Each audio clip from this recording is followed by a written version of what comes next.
Last Ceann, it's little surprise to me and many of our colleagues in this House that just 2 months after the property tax legislation was rushed through the Dáil and the Seanad, we are here debating an amendment bill to that piece of legislation. The original legislation was unsatisfactory for a number of reasons, not least the fact that it was rushed through the Oireachtas and a number of deficiencies have subsequently come to light. During the debate last December on the property tax bill itself, the opposition had tabled 88 amendments at that time. None were accepted by the government, and in fact only 3 hours was allowed for the committee stage debate on one of the most important pieces of legislation that this Oireachtas will consider in this term. Today, the government is attempting to right some of the obvious wrongs that have been identified in that legislation. I will try to deal with some of these, but first I would like to say a few words about the economic, social and indeed political context in which this tax is being introduced. The reality is that even with the passage of this bill, the property tax will remain a deeply unfair tax which will disproportionately hit low and middle income families around the country. I know that the Minister in his own opening remarks accused some of us on this side of the House of having forgotten commitments that were made by the previous government to the Troika.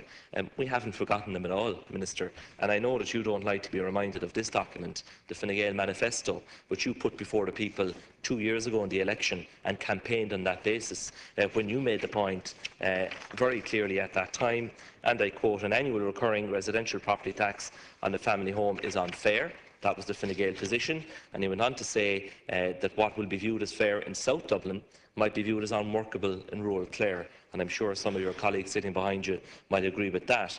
In this context, you went on to say we will empower local authorities to put in place, following the 2014 local elections, a number of alternatives, which would include local user charges for waste and the option of a site sale profits tax. All of these options would be fairer and more economically sensible than an annual recurring property tax. That was the Fine Gael position going into the election, and that was at a time when the Memorandum of Understanding had been published a number of months earlier. And those are the facts, and they have to be put on the record. The Labour Party took a different position. They accepted in the election 2 years ago that there was a need for a site value charge, but they went on to say that it must be done on a fair basis, which takes account of the value of property in different regions, which this tax does.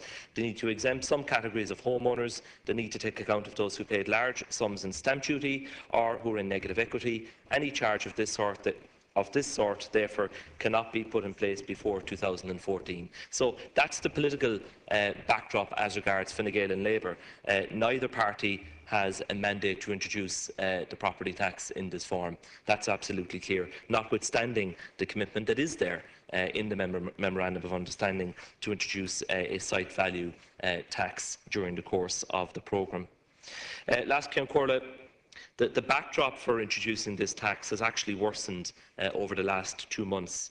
Yesterday we got new figures from the CSO on the housing market. The data points to a housing market that is quite literally moribund.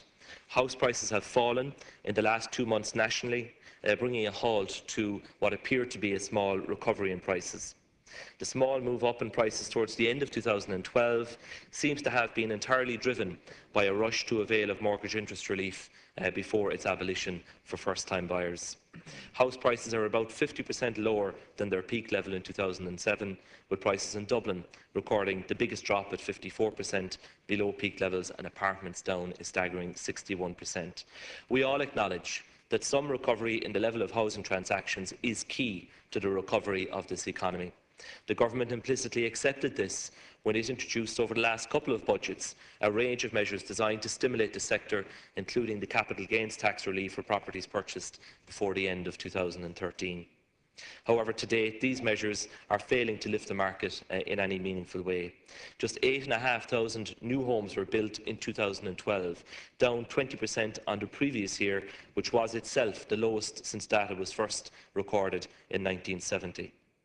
We saw from the quarterly household labour market data that, notwithstanding the modest overall improvement in the number of people at work, which is to be welcomed, employment continues to contract in the construction sector. The introduction of a property tax is likely to delay any recovery in the housing market, further damaging the domestic economy by extension. Minister, yesterday during the finance oral questions in this House, I emphasised the issue of ability to pay and the need for you to revisit, at a minimum, the income thresholds within which people will be entitled to get a deferral of this tax. When you break it down to a per-week basis, an individual earning anything more than €288 per week, aside now from the mortgage issue, which I'll come back to, will not be entitled to even a deferral. And a family on €480 per week gross will not be entitled to defer this tax.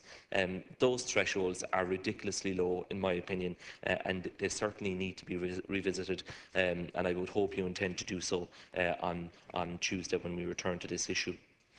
I took issue last December, Minister, with your contention that the property tax was fair and progressive and that the wealthiest would pay the most. That's simply not the case. That is the case if you measure wealth as simply a function of the gross value of the property.